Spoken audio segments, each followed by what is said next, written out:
I'm here on June 3rd, 2009 with my guide Richard in Prague on our walk through the Jewish quarter. And we're in front of the, and I don't know, from here you can't really see it.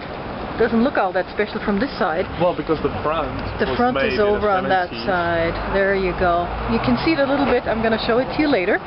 But we're in front of the Spanish Synagogue, which is, it says here, the most beautiful synagogue in Europe. And you wanted to explain something to me about Orthodox Judaism and the liberal one. Yes.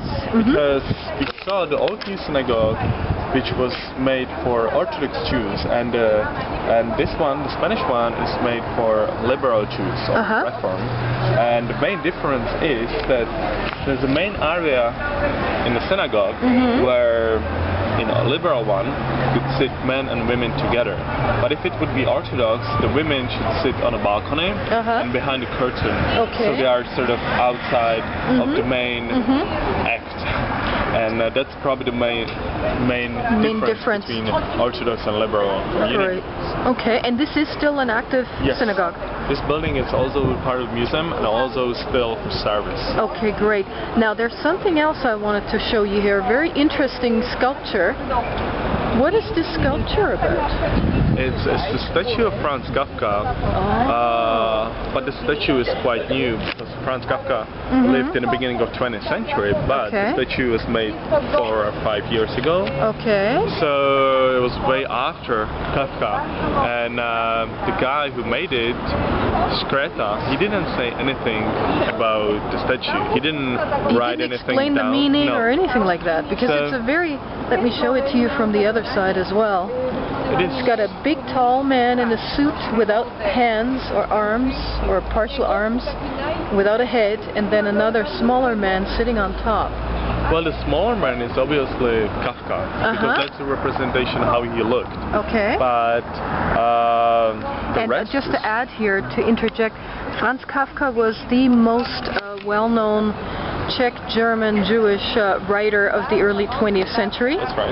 And a lot of places in Prague are connected to Franz Kafka.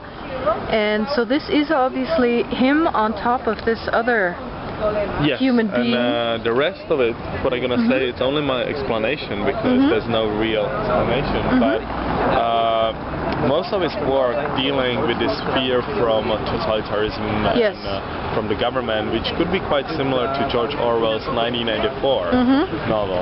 And so, in my eyes, the suit could represent his work because, and that's really important, that none of his work was published during his life. Really? When he was dying at the age of 41 on tuberculosis, sitting in his apartment, he said to his friend, Max Brod, also this writer from Prague, ask him if he could burn all his work which wasn't published, and all his letters and everything what he ever wrote.